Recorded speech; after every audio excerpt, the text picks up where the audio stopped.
All right. Hi, my name is Patricia Schaefer, and I am your host and a speaker and a moderator for the next session, which is scheduled to last about 50 minutes.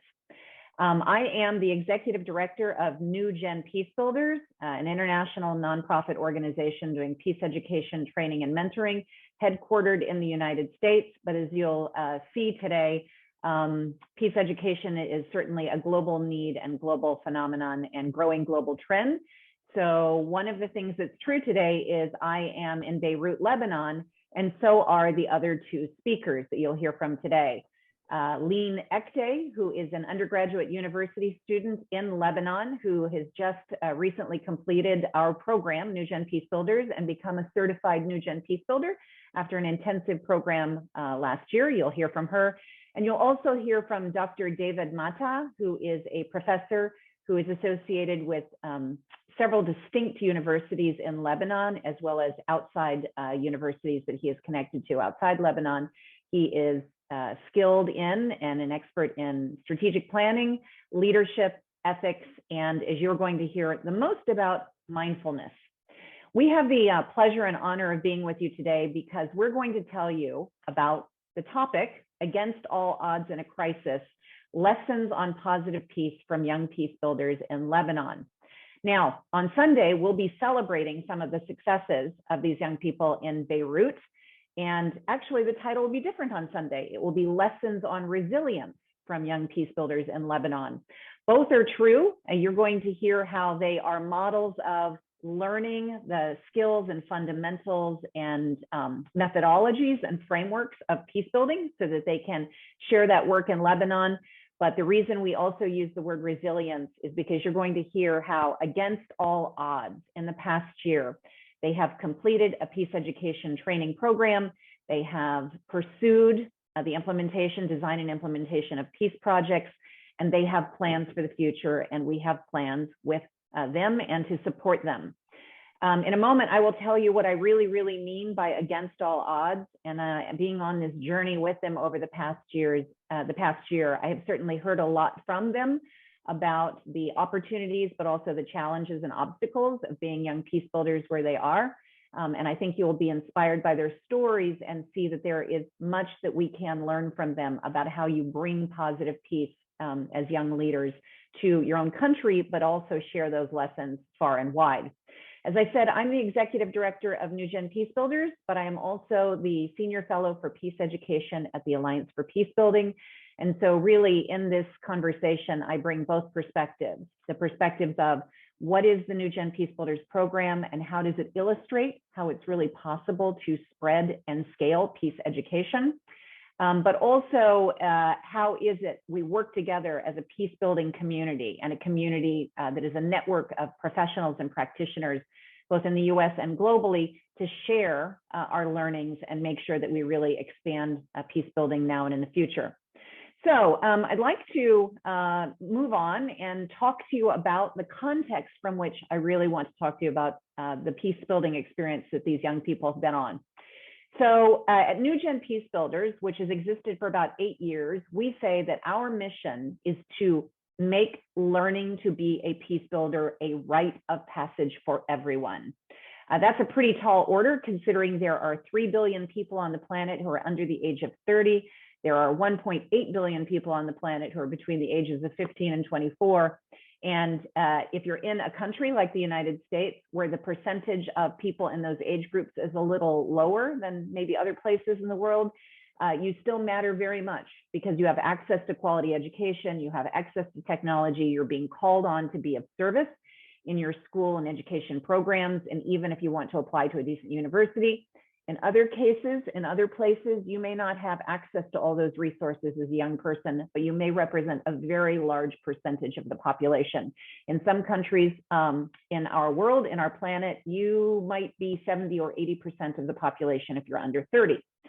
Now, NewGen Peacebuilders, with that mission of trying to bring peace education far and wide, has been implemented in 10 states in the US, 10 countries, and most recently, and I spoke about this yesterday in a session on Yes, You Can Teach Peace, particularly in the United States, NewGen Peacebuilders now has a sort of partnered and extension program called Youth and Peace in Action, which we have implemented with the support of members of Rotary Zones 33, 34 in the United States, as well as the Alliance for Peace Building and the Institute for Economics and Peace.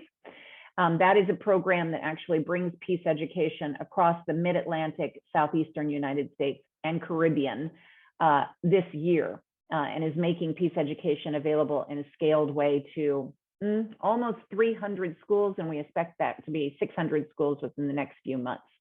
So that's our mission. And so what I'm going to do today is work with Dr. Mata and Lean Ekte to talk about how did this concept get implemented in Lebanon.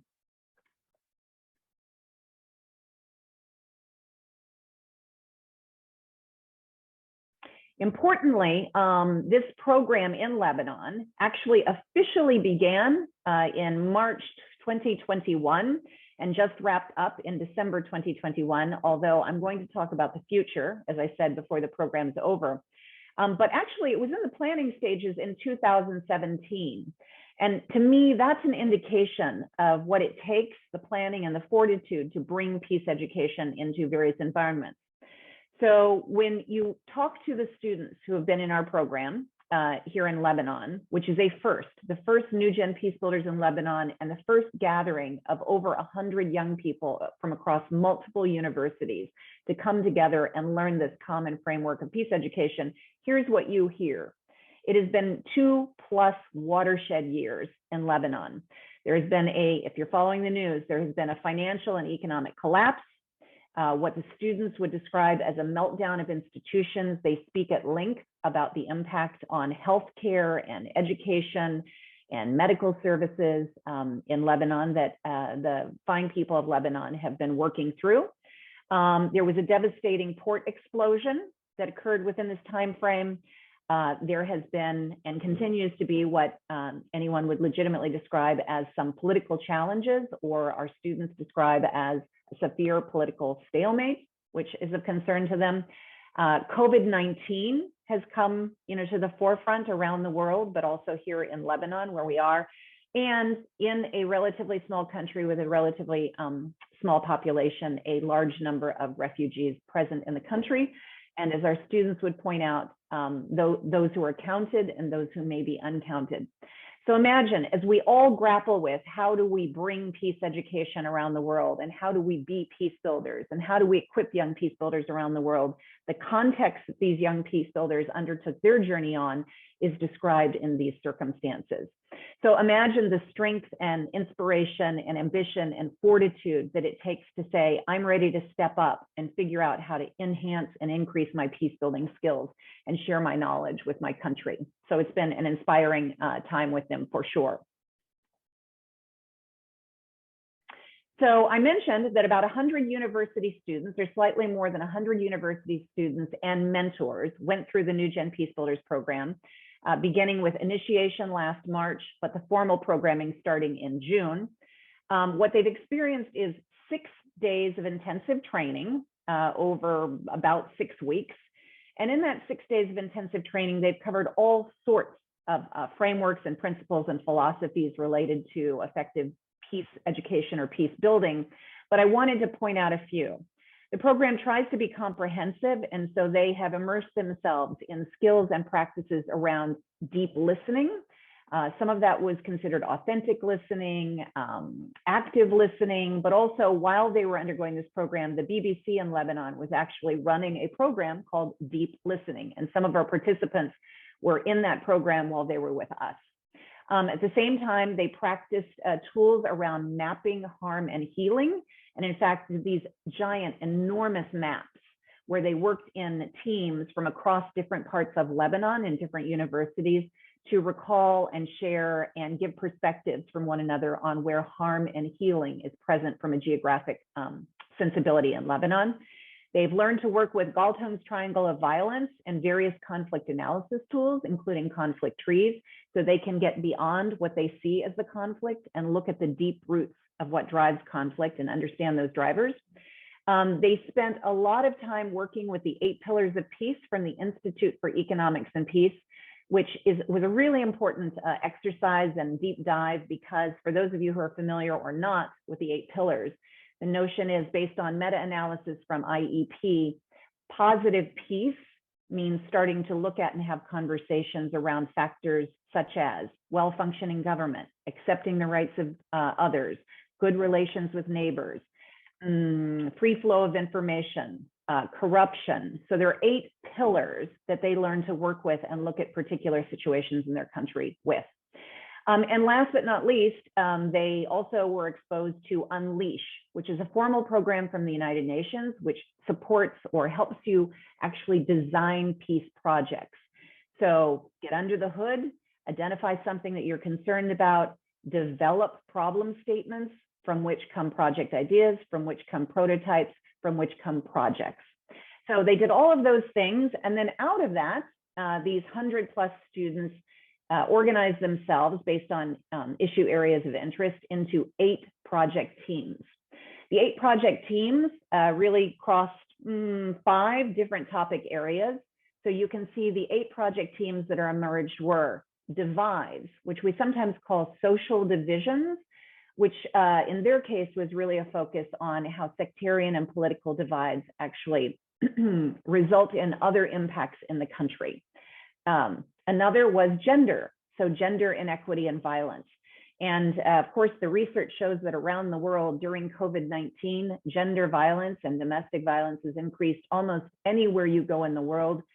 They focused on that as an issue of concern in Lebanon in general, but also an elevated issue of concern during COVID-19, or as a consequence of COVID-19.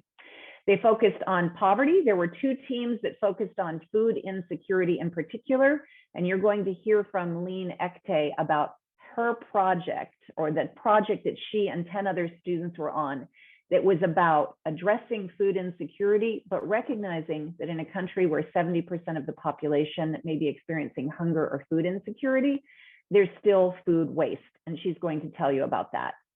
Health, meaning mental and physical, there were 2 teams that focused on that.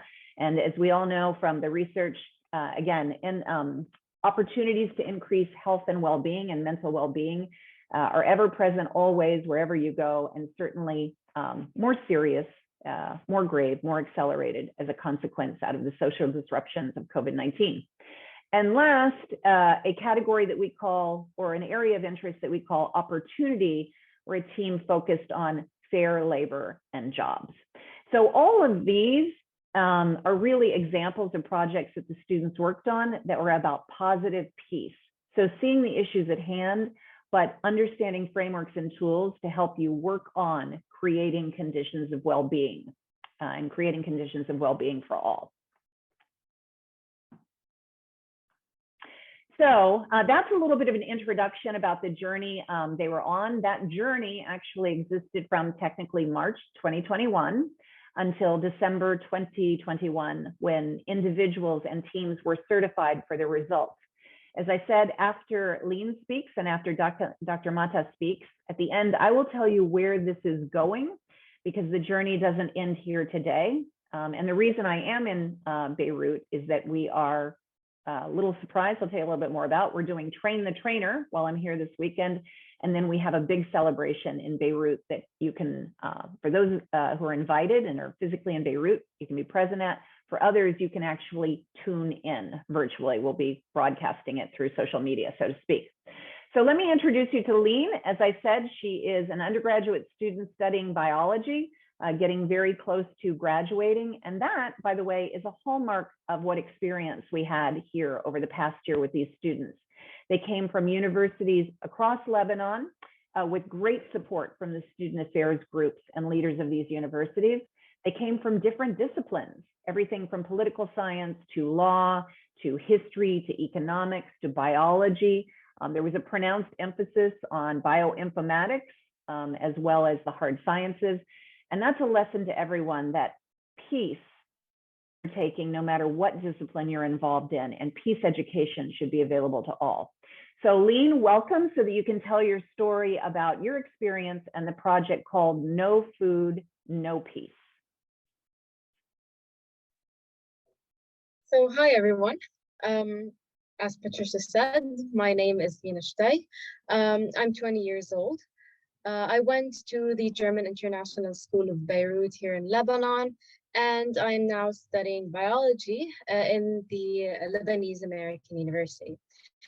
Now, I know biology may not be the closest thing to peace building at a first glance, but I think the two are actually quite similar in their approach. I like to think of healthcare biology as a way of building medical peace. So when we examine the interactions between different systems in order to figure out how to not only eliminate disease, but to allow the body to reach its full potential. That starts to sound awfully familiar to the frameworks of negative and positive peace. But I'm also very interested in building actual social peace. My parents are sociologists, so analyzing societal problems and the different ways to solve them was kind of a favorite pastime at home. And my school also had a special subject about the matter. It was called personal social education, where we really focused on tolerance, responsibility to help others.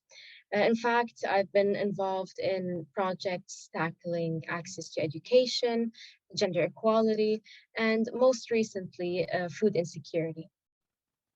Still, I wanted to acquire a more formal form of education on the matters of peace,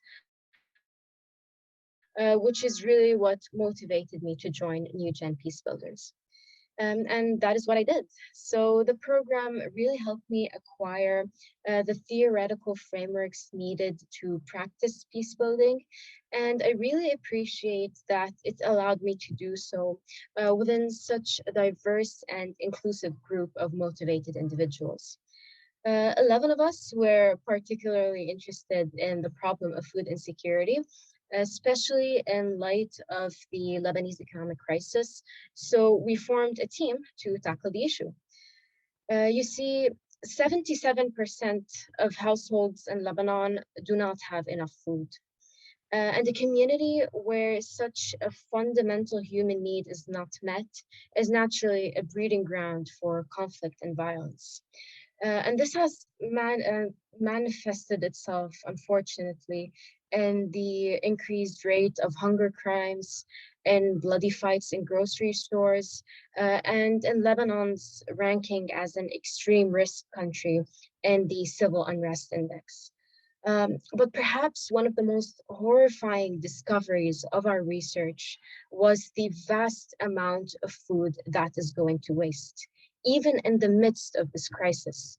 We're talking more than 700,000 tons of food, and that is 21. And it's nutritious food that is going to waste. So containing important micronutrients like iron and calcium and vitamin D, all of which have been flagged as public health concerns, by the way. So we decided to kill two birds with one stone. We decided to tackle both food insecurity and food waste through redistribution. Basically, we're creating a platform that links businesses with surplus food to charities that can get it to people in need. So first, businesses would post a donation. Then the platform would automatically send notifications to the registered NGOs. And finally, an NGO can claim it online before coming around to collect the donation. We named our platform Sahnan, which translates to two plates, but it is also a play on words because Sahnan means enjoy your meal. So we're taking one enjoy your meal and applying it to two plates, which is basically the essence of food redistribution. Besides reducing hunger and waste, this solution offers a multitude of social, economic, and environmental benefits by, say, reducing the rates of food waste disposal and the emission of greenhouse gases in landfills. It also creates a sustainable network of partnerships between socially responsible organizations in an effort to strengthen their collaborations for the greater good. And so we got to work. The team was working in parallel on both research and outreach. With regards to research, we looked into food redistribution and food safety guidelines. So what can and cannot be redistributed, and how different types of food should be stored. Say the difference between fresh produce versus frozen meats or packaging, and compiled it into a sort of food redistribution guide in order to display on our website to ensure that even users with less technical backgrounds can still acquire all the necessary information. With regards to outreach, our contacts were divided into three main groups. We had businesses in order to donate the food, charities to receive that food, and programmers to develop the website linking. When it comes to businesses, we first thought about contacting restaurants and grocery stores exclusively, but then we decided to branch out because of the excessive amounts of businesses were not very responsive, which was kind of expected. I mean, between the economic crisis, the COVID pandemic, the fuel crisis, and the port blast, their operations were severely crippled, to say the least. But despite these challenges, we have secured the participation of a good number of organizations, including 3 large businesses. Fortunately, NGOs were a bit more responsive. We focused on working directly with NGOs that were working on Lebanese ground because of their intimate knowledge of vulnerable communities throughout the country. And to reach as many vulnerable communities as possible, we looked at the target populations of the NGOs we were reaching out to and tried to diversify them as much as possible. But of course, they were facing their own set of challenges. The main problem was that they were spread out too thin, especially with the port blast and the rising poverty levels. So many were too overwhelmed to take on additional projects.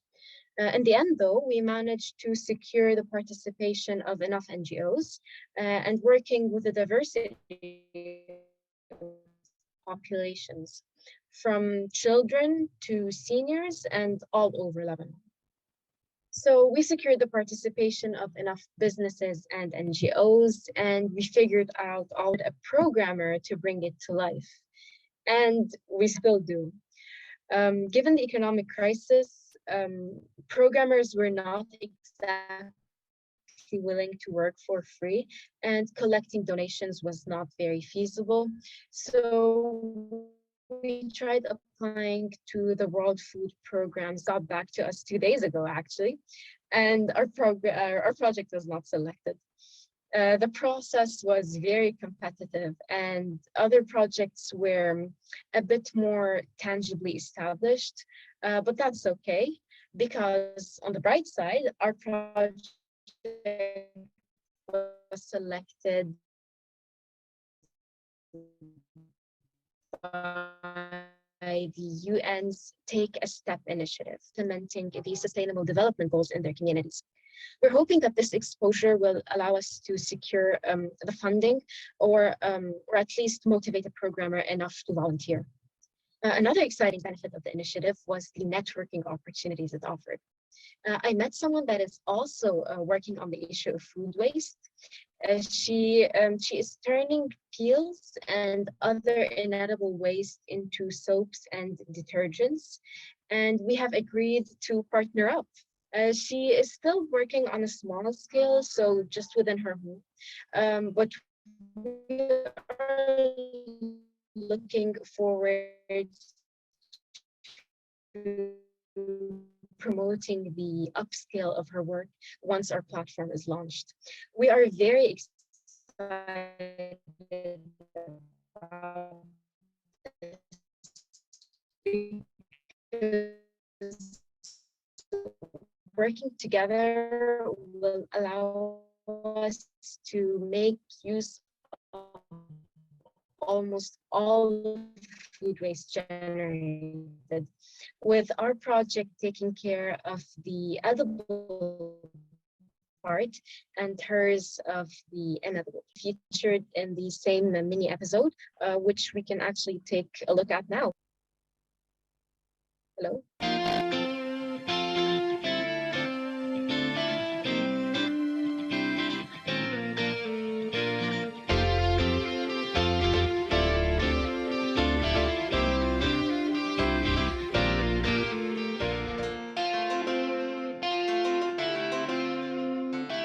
بتسأل ليه مسمينه صحنين للويب سايت؟ بيسكلي هو ويب سايت صلة وصل بين المطاعم وبين الجمعيات الخيرية يلي بتوزع أكل على الناس، وكمان عملناه مثل بلاي اون ووردز صحنين وصحتين. وكيف بيشتغل هذا الويب سايت؟ إذا أنت بزنس تكبسي هون to sign up، وونس يو دو بيصير فيك تنزلي دونيشنز بكل شيء أكل بيبقى عندك زيادة. كيف ال NGOs بدها توصل لهم؟ إنه الويب سايت بيبعت ايميلز تو NGOs، فإذا أنت جمعية خيرية بيوصل لك ساعتها نوتيفيكيشن إنه في هيدا الدونيشن من هيدا البزنس، وإذا بتقدري تستعمليها you just click هون to claim it أو بتروحي بتجيبيها. وكل هاللفت اوفرز فيكم عم تستعملوه؟ لا بيسكلي نحن بنستعمل اللفت اوفرز يلي ستيل ادبل، فكل شيء منزوع او كل شيء مثلا قشر ما فينا نستعملها.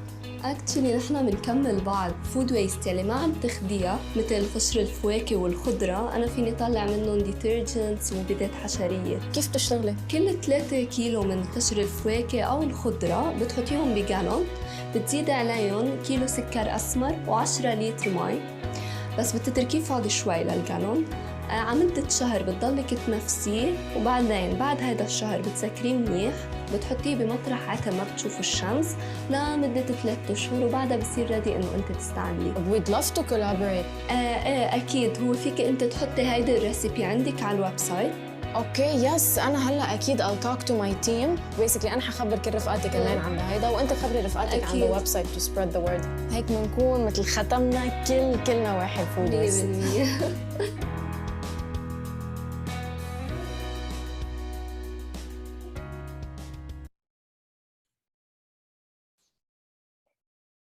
So thank you. I really believe that what Lean Eshtay just did there was compress, share, a beautiful complex project in a short amount of time. Now, one thing you might have experienced is a little bit of internet interruption in some cases, but frankly, that is the story of doing these projects here right now. And it gives you a flavor for what the team actually worked through to analyze an issue, design a project, and go about its implementation. They did all of this in about 12 weeks. Typically, we do the training and then imagine that a peace project will be completed in about 8 to 10 weeks. Because of the special circumstances, oh my goodness, they had a full 12 weeks. So all of that happened in 12 weeks, despite internet challenges, electricity interruptions, challenges with gas, fuel availability, challenges with food distribution, medicine and pharmaceuticals and basic goods, and of course, the continuing currency challenges. I think Lean Eshtay's presentation is just a reminder to me that the experience that we've had for this past year is nobody wants to be in the position of having to be that resilient, and to be so inspired by seeing these young people be resilient in the face of these obstacles and complete such an interesting project is inspiring. There are some who are in the field of conflict resolution and peace building who would not necessarily appreciate me using the word project, because peace is a journey, it's complex, it doesn't occur in 12 weeks. But one of the things that we try to illustrate in NewGen Peacebuilders is that if you are sound in your analysis, you design something effective, you organize yourself as a team, and you have clear objectives, there's a lot that you can accomplish in a short time frame that allows you to build on it in the future. And what has also inspired me about many of these participants in Lebanon is they have not pursued these projects as a one-off. They have continued to look for ways to grow the projects. And you heard Lean Eshte say they're going to continue to seek support from NGOs and other social entrepreneurial investors. So with that said, I want to turn things over to Dr. David Mata. I gave a little bit of an introduction of who he was at the beginning of our session. But what's important about Dr. Mata's presence here is he was part of our training process. He actually did work with the students on mindfulness, which is the inner peace component to match the outer peace component of what the learning journey was all about. But I think with his insights, you'll get real understanding of how it's not just these projects. There's another aspect of developing young peace builders in Lebanon and beyond. Dr. Mata? Thank you, Patricia, for your kind words and introduction. I'm truly honored to take part of the meeting today and to share my experience on teaching mindfulness in some of the schools here in Lebanon, and also for the intervention that I did with NewGen Peacebuilders, and to probably talk a little bit more about how mindfulness can contribute to mental health, to well-being, and also to peace-building efforts. You introduced very well the context, and I will not gonna repeat, the things that you said about the economy, the political situation, the refugees, and the deadlock we are in. But definitely it added a lot of strain to already problems that usually college students, are under. I mean, if you do any survey in any school in the world, you would see that more than 50% of the students, they experience stress and heavy stress and strain, just because of their academic situation and the effort that they have there. So if you compound it with the economic and political problems that we face in Lebanon, then definitely more than 70 to 80% of the college students now are having problems that are usually the transition to college, the pressures of the family, of the peers, and the assignments, passing exams, their grades, and of course, social relationships and building their future career. These are the normal things, but they are compounded by the situation that they are in, the environment that they are in, which results into a lot of ailment, something that this added stress, the next slide, please,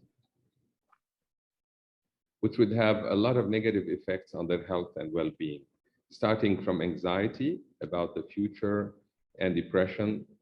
I have colleagues in different universities, the counseling services, that tell me about a surge in the demand for services in all of the universities nowadays.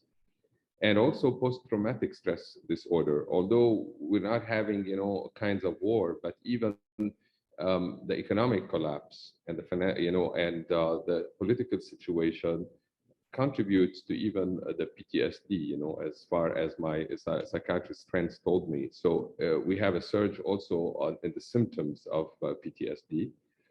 And this translates into sleeping, eating disorders, substance and drug abuse that are on the increase. And of course, the general self-esteem and identity issues that they face.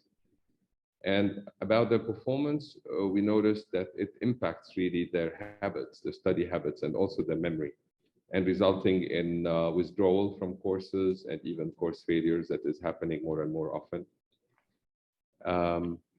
So this is basically, they are working under a lot of stress and strain. Besides, it's affecting also their relationships within the family, with their friends, and even their intimate relationships with others. So what I did is that after I did, management studies, I studied psychology at the University of Bangor in the UK.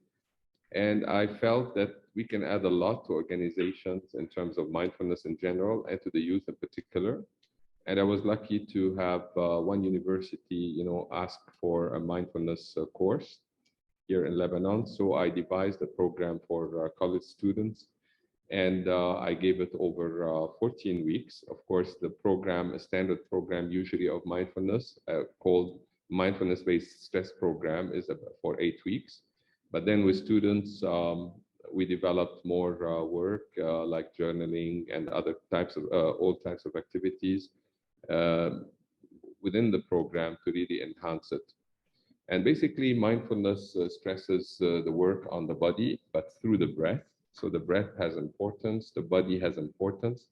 And the body, when we speak about the body, we speak about not only the posture, but also the sensations and feelings within the body. So it becomes like something that we need to embody this experience and live it.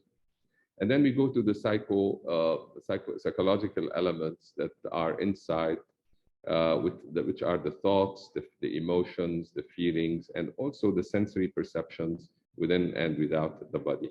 So this is, in a nutshell, a little bit the program. And basically, we start with formal exercises, and then they have exercises that they take home, practice at home, and also during the day to enhance, the development of mindfulness skills in the students.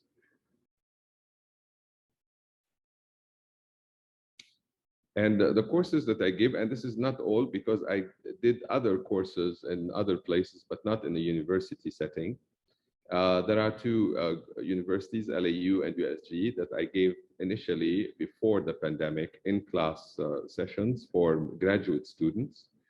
And it was part of a program that I devised called Mindful Leadership. So they experienced really how the presence of, for example, of a leader and how he or she would relate to her team and also to the organization and to outside stakeholders as well. This is 4 times meeting, but it was half a day each time. So it was really intense. And the assignments were to journal their experience over, and these 4 times were spread over 2 months. So they had the time to experience the course. And there was a final also and essay writing. And then 3 other courses at USG, Université Saint-Joseph, and it was mindfulness in business for university students. And here the frequency of meeting with them was higher, and they had to journal their experience and their development with the mindfulness skills. And then there was a qualitative interview that I did with the students at the end. So in short, there were around 153 students that I taught over these years. Now, what was reported, I did 2 kinds of tests, some quantitative tests, which one of them is called the FFMQ, the 5-facet mindfulness questions. And they basically, we kind of gauge 5 areas of development of mindfulness skills. One of them is like enhanced observation and attention, because attention is very important to develop and the attention resources of students. The second one is to describe their experience. And we found that people sometimes cannot express their feelings or their emotions or what's going on with them.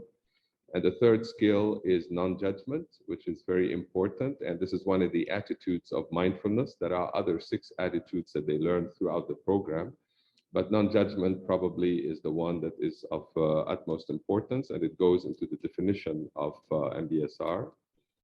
And then non-reactivity, or respond instead of non-reactivity, we talk about responsiveness. So we gauge instead of reacting to negative situations, to step back a little bit and develop some kind of meta-awareness and some kind of distancing from whatever they are passing through, but in a non-judgmental way, to be able to respond in a more holistic and mature way to the situation. And also they learn how to be more attentive to what they do, to action. They do action with awareness and also with a little bit self-compassion and kindness towards themselves and others. And the other test is of course, we gauge their stress level, so the perceived stress scale. We do a kind of 10-question test. And what we found is that, in reality, attention was, better. Also, they found inner peace and general sense of well-being after 8 weeks or 14 times when we met. And they started having techniques of how to study better and how to prepare for an exam.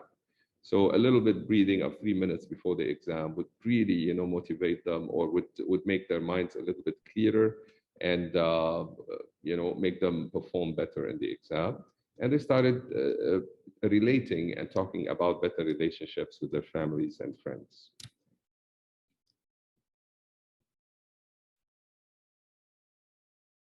So what can mindfulness do for college students, and in particular for peace builders?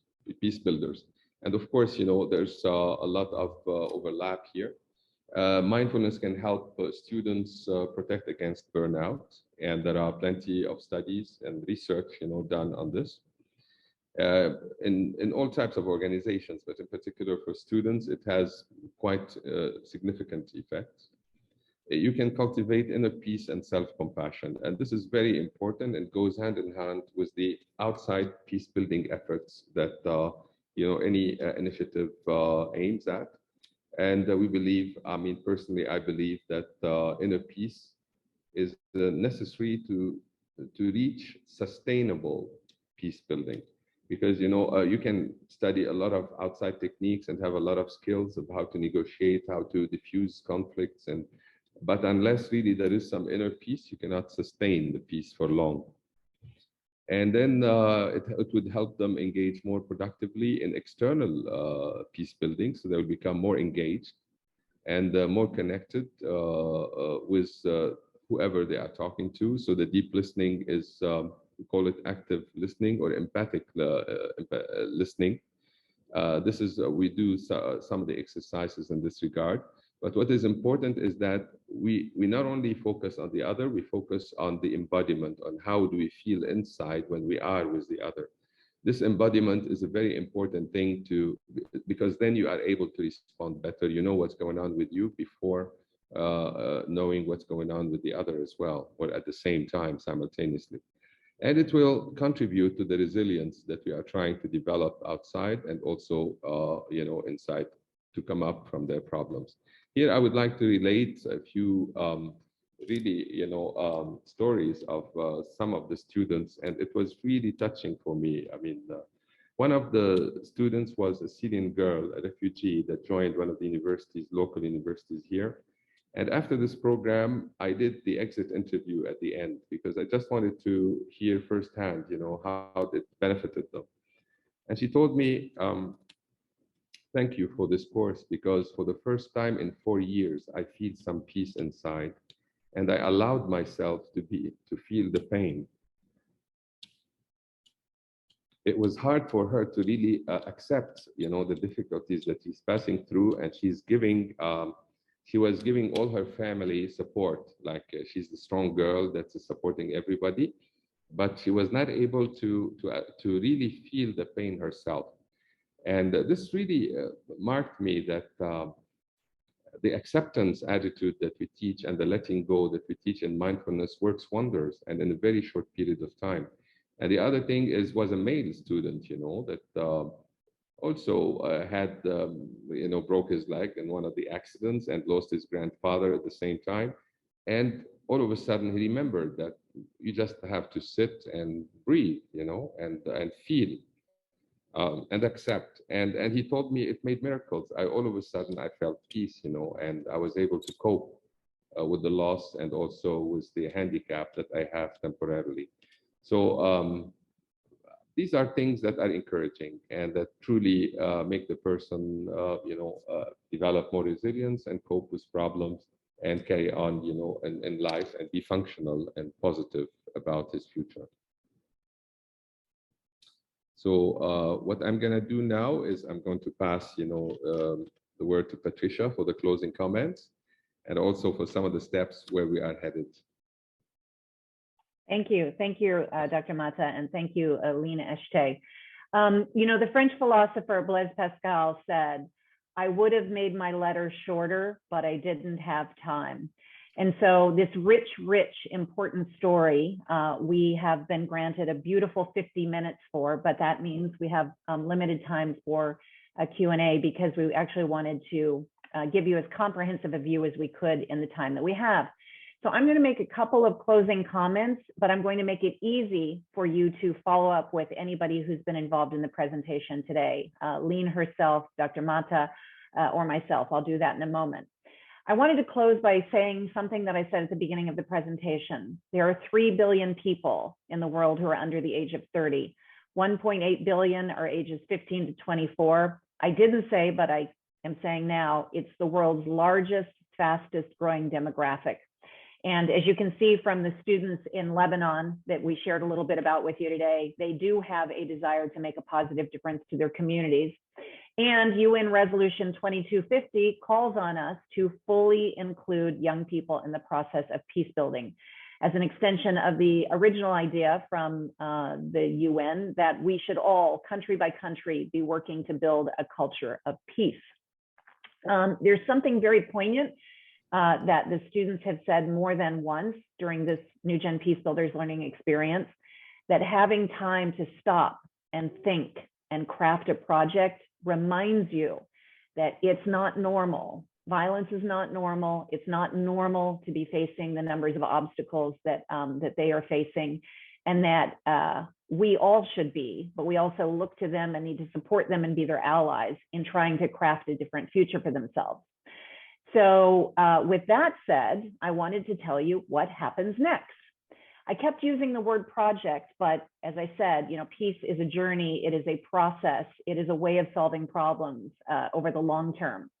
And it was actually members of Rotary International, the world's largest service organization, and specifically Rotary District 7570 in the United States and Rotary District 2452 in this area, including Lebanon, initiated by the Rotary Club of Beirut Cosmopolitan, who was the force that supported the development of the program for these students. And one of their requirements, their requests, was that we not stop here, that there be a train the trainer to really sustain the program. So in fact, right now, we have 30+ students who are going through Train the Trainer and are going to take the program forward. Each of them has a commitment to take the training and the facilitation and take it to another group of students. It could be adults, but you know, we're focusing on young people. And here's the beauty of these young people and this program. When you say, where do you think you'll take this program? They say, oh, I'm a member of the Lebanese Youth Parliament. I'll bring it there. Oh, I've just been chosen one of 10 global representatives for Scouts International. I'll take it there. Oh, I actually work at the US Embassy and I'm supposed to do work with teens in a program called Teen Talk. I'll take it there. And so we really see them taking this forward to hundreds, if not thousands of students over the course of the next year or 2 years. So we see lots of room for expansion and sustainability, and I bet you have a lot of questions. So let us give you 3 ways that you can contact us as we say thank you for joining us today. To get in touch with Dr. Mata, and we'll put this in the chat too, there's his email address. To get in touch with Lean and learn more about that peace project and the work of the NewGen Peacebuilders, you could reach Lean there. And to get in touch with NewGen Peacebuilders so we can further explain what this journey's been about, you are more than welcome to get in touch with my colleague, Jelena Jevtic at newgenpeacebuilders.org or newgenpeace.org. So we have to close the session now. We thank you. We really invite you to get in touch, keep the conversation going, and think about what are the lessons in positive peace building and resilience that you can take away from these young people today. Thank you.